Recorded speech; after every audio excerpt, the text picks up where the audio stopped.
Withholding is a form of narcissistic abuse in both personal relationships and the workplace, but withholding is one of those workplace bullying techniques that are unfortunately immediately associated with workplace bullying by people who don't really know very much about workplace bullying. When people don't really understand workplace bullying and they think of workplace bullying, most often the first techniques that come to mind are yelling, extortion, and yes, withholding.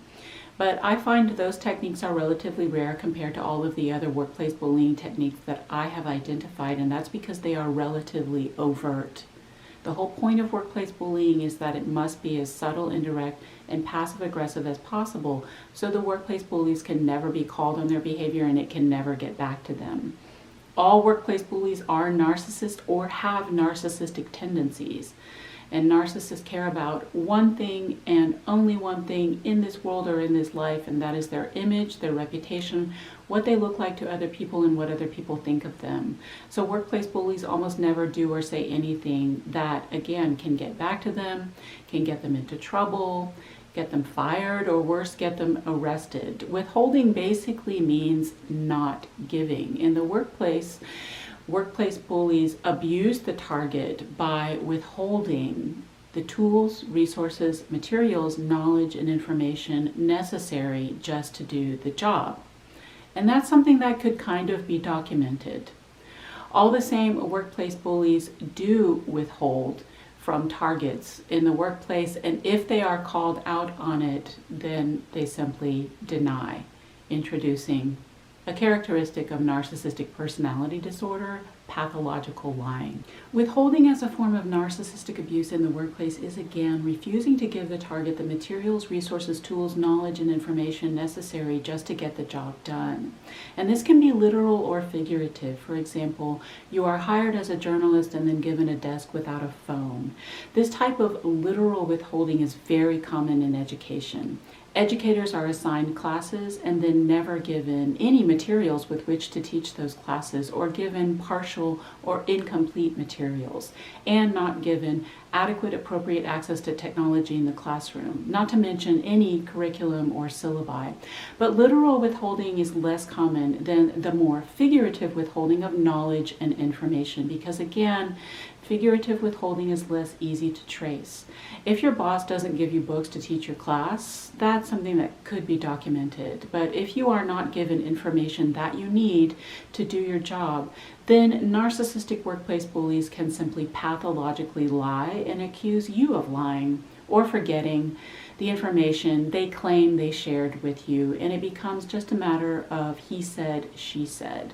Figurative withholding in the workplace is about shutting the target out of knowledge-sharing systems, such as group email exchanges, maybe involving newsletters, and more importantly, meetings. The target is not informed of and not invited to meetings, but then held responsible for information shared in those meetings, such as scheduling changes, other changes to the work process, or information about clients. This is different from another workplace bullying technique, the technique of snubbing, otherwise known as stonewalling or the silent treatment. In snubbing, targets are also shut out of meetings, but this is a workplace bullying technique that is pettier, more childhood and schoolyard bullying that looks more like the middle school or junior high lunchroom. It is an emotional punishment and a form of psychological abuse to threaten the target with ostracism for not validating the narcissistic ego and not feeding the narcissistic supply of workplace bullies. When the target is not only shut out of meetings, but then held responsible for the information shared in those meetings, then the technique has progressed from snubbing to withholding. What is the intent of withholding? Well, this is the first workplace bullying technique in the war phase of the elimination phase of workplace bullying. Workplace bullying has two major phases, the domination phase and the elimination phase. In the domination phase, the intent is, as the name implies, to dominate, to assert power and control over the target, because narcissists do not tolerate anyone or anything in their environment that they cannot control. But the type of domination that workplace bullies really want is spiritual dominance, which is impossible. So they move very quickly into the elimination phase. But in the beginning of the elimination phase, the ideal is to make the target feel so miserable and uncomfortable that he or she voluntarily quits. Again, as narcissists, workplace bullies really don't want anything that can get back to them, such as the paper trail associated with an outright firing.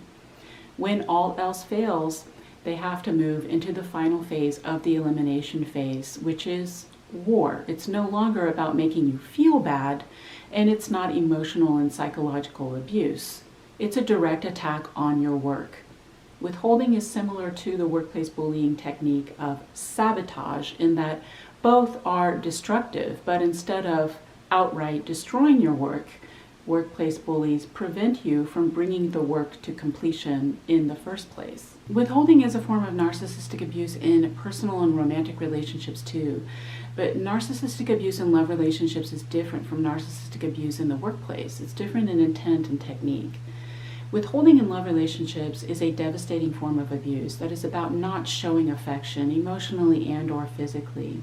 And withholding sex as a power and control move is a very common complaint among survivors of narcissistic abuse in love relationships.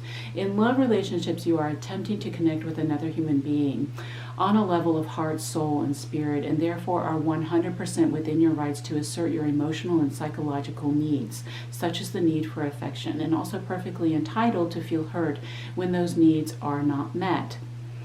But if you're like me and you work in an intellectual profession and you are not a narcissist and not a bully, you don't show up in the workplace with any emotional needs, such as the need for attention, approval, admiration, or validation. And you certainly don't show up in the workplace with any sexual needs. You arrive operating from the headspace and attempt to connect with others intellectually and reserve your emotional and sexual needs for your personal relationships. But workplace bullies as narcissists with absolutely no boundaries who consistently blur the lines between personal and professional do drag their emotional and sexual bullshit into the workplace and then proceed to projectile vomit that bullshit over all and sundry all day long. Techniques like snubbing that are intended to be emotionally and psychologically hurtful are often not so much hurtful as just weird, and the same goes for withholding. Yes, withholding is largely material and physical and targeted at your work, but part of the intent of withholding too is to hurt the target emotionally and psychologically, and that's because workplace bullies view information as power. Workplace bullies don't think laterally, they think hierarchically, and they don't do knowledge sharing, they do knowledge hoarding. You may notice that workplace bullies don't really reveal very much personal information about themselves, all while consistently drilling and grilling you with 20 invasive and violating personal questions in the workplace bullying technique of harassment. It could just be that workplace bullies as narcissists have no real internal lives or selves and thus are empty, vapid, superficial, shallow, boring, stupid, and dumb, and just don't have a lot going on upstairs and don't have anything going on. Part of the advice for targets of workplace bullying from people who don't really know very much about workplace bullying is never to reveal any personal information about yourself. In other words, go gray rock and do not cast your pearls before swine. But if you're like me, you can reveal very intimate personal details about your life because you don't have any emotion around them. And you don't have any emotion around them because it's healed. I've been on the path and journey of self-development, personal growth, and emotional health, wellness, and well-being for decades. So if it comes out of my mouth in the workplace, although it may sound personal, I don't have any emotion around it, and it's healed. But workplace bullies as unhealed narcissists view personal information as a weapon to be used against people. The intent of withholding is to keep you on your toes, force you to jump through hoops, and ultimately set you up to fail so that your failure can be used as an excuse, a weapon against you in your firing, dismissal, or separation from work. But like snubbing, withholding doesn't really work. It doesn't work because you are resourceful, and you are resourceful because you are creative. You are creative because you are a child of God fashioned in the image of the Creator, thus imbued with the Holy Spirit of creativity. The universe is infinite and God provides, so there's always more where that came from. You just get a good night's sleep, wake up, and bounce. You can share information, personal or otherwise, because you are a giver, and you are a giver because you have a lot to give.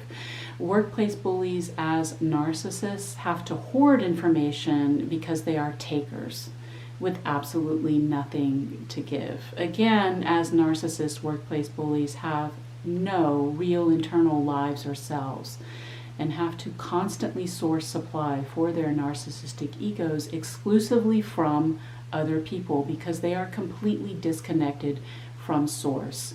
They are 100% externally focused. They are dependent.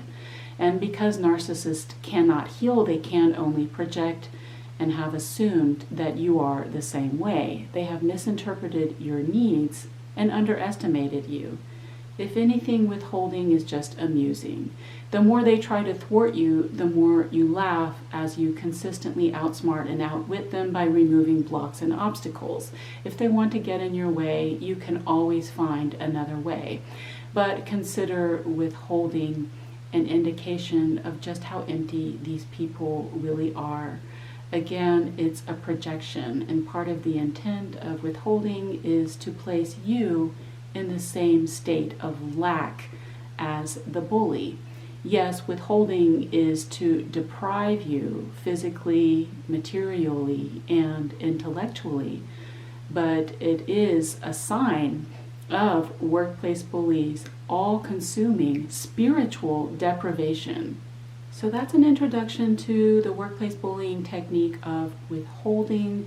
To read more in detail, I've written an essay on workplace bullying. It's on my website. I include that information in the description. The reason I create this video series is to establish a forum where targets of workplace bullying can share their stories and experiences in a kind of support group.